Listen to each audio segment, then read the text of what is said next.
This is Tesla on the 5-minute time frame. Here are your price targets for Monday. We ended the week at $284.95, up nearly 10%. Congratulations if you've made some money off of Tesla. This is where we landed. To the north side takes us to one level of resistance and a potential take profit area at 294.15. Another take profit area takes us to 3 standard deviations, and that is roughly $300.49. And should we be so lucky as to get to this level, but don't hold your breath, on Monday, that would take us to 306.99. To the south side, back at the middle of the trend and the baseline, takes us to roughly 281.76. This is also one level of support. If we make it to this level, I will anticipate a bounce off of that, or we grind sideways. To the south side at -2 standard deviations and another level of support and another potential buy-in area and a potential stop loss area, 269.06, 263.17, and roughly 256.52. So again, this is a stop loss area and a potential support area and a buy-in area. So this would be a buy area. And if we're down here, this would be resistance, and that could be a potential take profit area as well.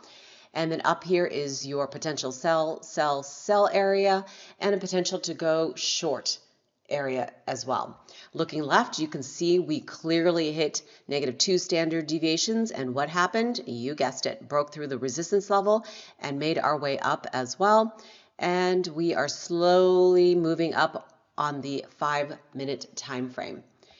This is the clear area of resistance and a potential take profit area, and we sold off and we started to chop sideways. And that's what I'm anticipating as well. We chop sideways before we either make another leg up or make a leg to the downside. This is a gap that opened up, an opportunity opened up. Now we gapped up, which means whenever we fill, we'll go to the downside here. And this area is a better buy-in area at 238.24 than it is up here. Let me mark out where this will close for a reference, and you can hold me to it. And this is also a gap to the south side that will eventually fill at 229.84. I was thinking about selling some of my shares and I just didn't do it yet, but maybe this week I'll get rid of some.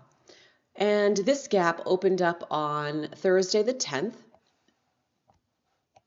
And it closed right here to the north side at resistance from down here. This is resistance, a potential take profit area. We just went sideways slightly and then made our next leg up, 270.26. So congrats, that gap is no longer in play. And what about this one?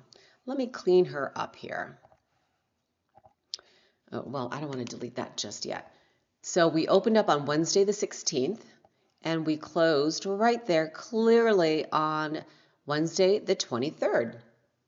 So congrats, a week-long swing trade there. Took us right back up. I know it's painful when you see that. You're like, what the heck is that?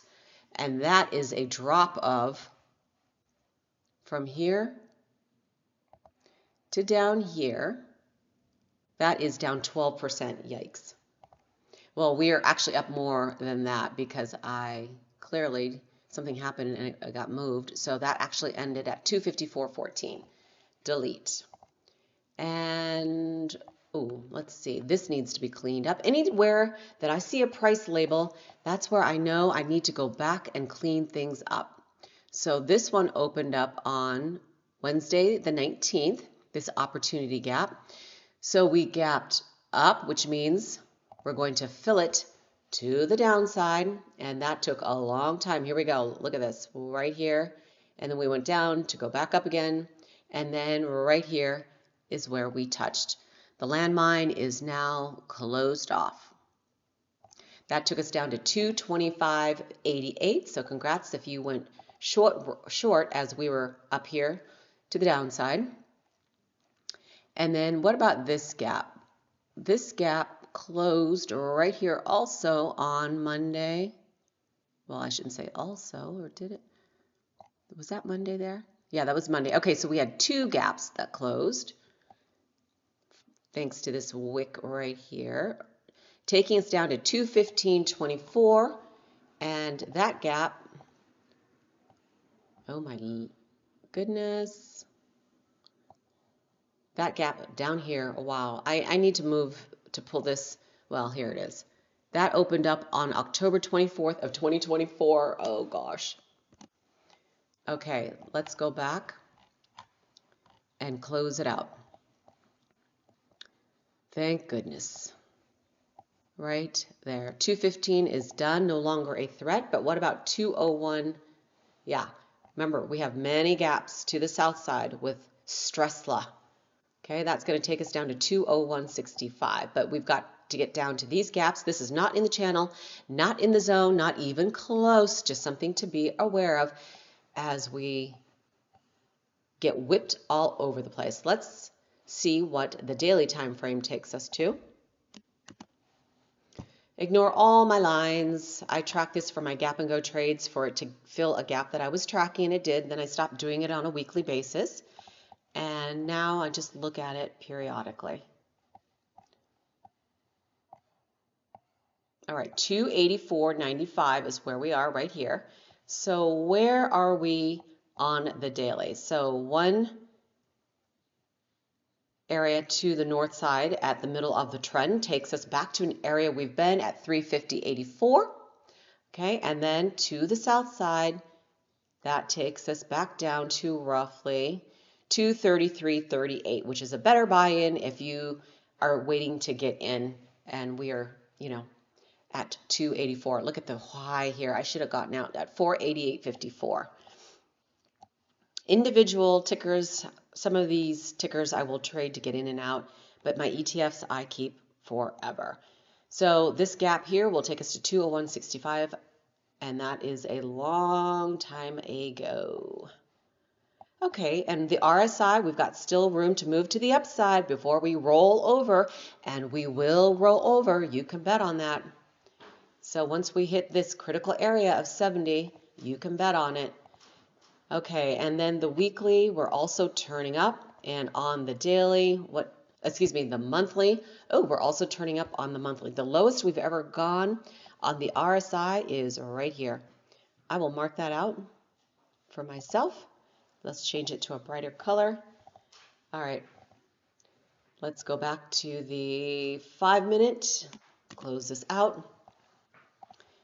284.95. Once again, congrats. Oh, I guess I have my portfolio up.